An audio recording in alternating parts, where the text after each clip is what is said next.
Assalamualaikum warahmatullahi wabarakatuh. Perkenalkan, nama saya Deliani Padmariwati dari kelas S7A. Di sini saya akan menjelaskan mengenai manajemen kelas dan sarana prasarana untuk memenuhi tugas saya pada mata kuliah manajemen pendidikan dengan dosen pengampu Bapak Anco SOSI MPD. Pembahasan manajemen kelas, saya ada 4 poin. Yang pertama, pengertian manajemen kelas. Yang kedua, tujuan manajemen kelas. Yang ketiga, prinsip manajemen kelas. Dan yang keempat, aspek manajemen kelas. Manajemen kelas menurut Saiful Bahri Jamarah dan Azwan Zaid dalam sebuah bukunya yang berjudul Guru dan Anak Didik dalam Interaksi Edukatif, bahwa manajemen kelas adalah suatu upaya memperdayagunakan potensi kelas yang ada seoptimal mungkin untuk mendukung proses interaksi edukatif mencapai tujuan pembelajaran. Menurut saya pribadi, manajemen kelas adalah proses perencanaan, pengorganisasian, penggerakan, dan pengawasan kegiatan pembelajaran guru dengan segenap penggunaan sumber daya untuk mencapai tujuan pembelajaran yang telah ditetapkan secara efektif dan efisien. Selanjutnya ada tujuan manajemen kelas. Yang pertama, mewujudkan situasi dan kondisi kelas baik sebagai lingkungan belajar maupun sebagai kelompok belajar yang memungkinkan peserta didik untuk mengembangkan kemampuan semaksimal mungkin. Yang kedua, menghilangkan berbagai hambatan yang dapat menghalangi terwujudnya interaksi pembelajaran.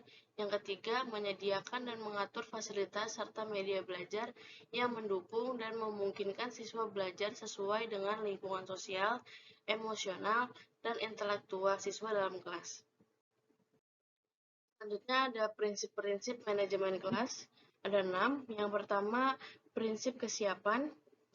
Prinsip kesiapan atau bisa disebut dengan readiness ialah kematangan dan pertumbuhan fisik, psikis, inteligensi, latar belakang pengalaman, hasil belajar yang baku, motivasi, persepsi, dan faktor-faktor lain yang memungkinkan seseorang dalam belajar.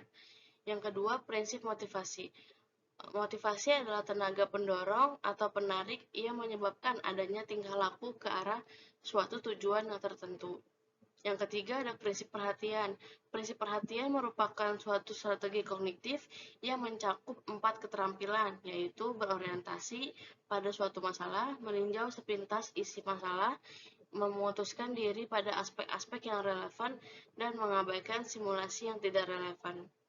Yang keempat ada prinsip persepsi.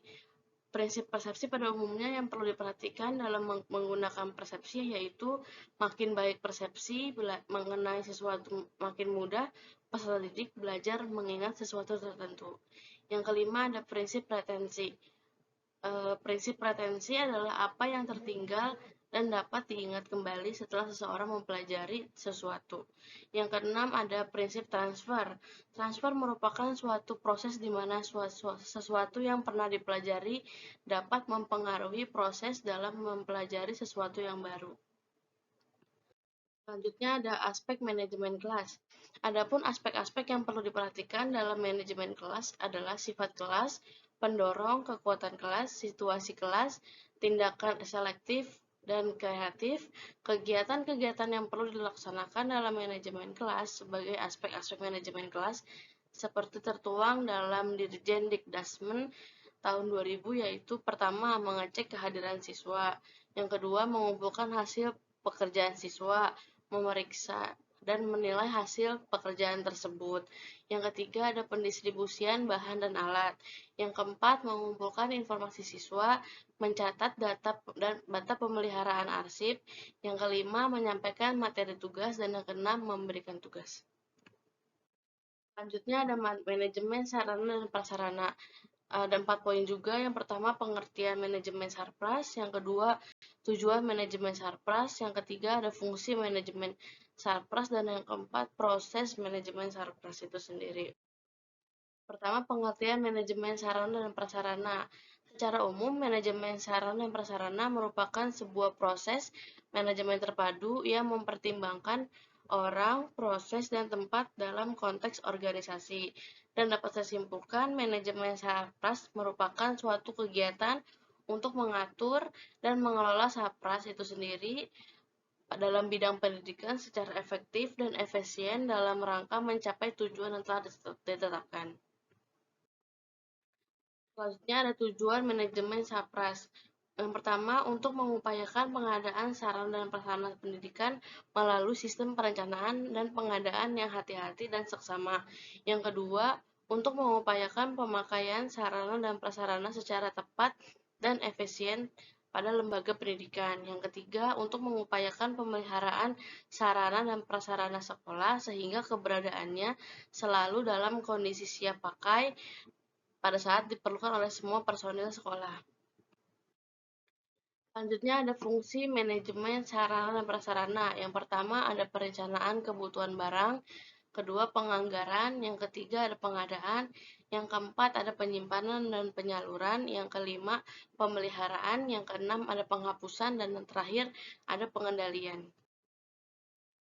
Proses manajemen sarana dan prasarana. Yang pertama ada pengadaan. Pengadaan merupakan segala kegiatan untuk menyediakan semua keperluan barang, benda, dan jasa bagi keperluan pelaksanaan tugas. Yang kedua ada perencanaan. Perencanaan adalah suatu proses analisis dan penetapan kebutuhan yang diperlukan dalam proses pembelajaran sehingga muncullah istilah kebutuhan yang diperlukan dan kebutuhan yang menunjang. Yang ketiga ada pendistribusian. Pendistribusian atau penyaluran SAPRAS merupakan kegiatan pemindahan barang dan tanggung jawab dari seseorang penanggung jawab penyimpanan kepada unit-unit atau orang-orang yang membutuhkan barang-barang tersebut. Sekian penjelasan dari saya mengenai manajemen kelas dan manajemen sarana dan prasarananya. Kurang lebihnya mohon maaf. Wabillahi taufiq wal hidayah. Wassalamualaikum warahmatullahi wabarakatuh.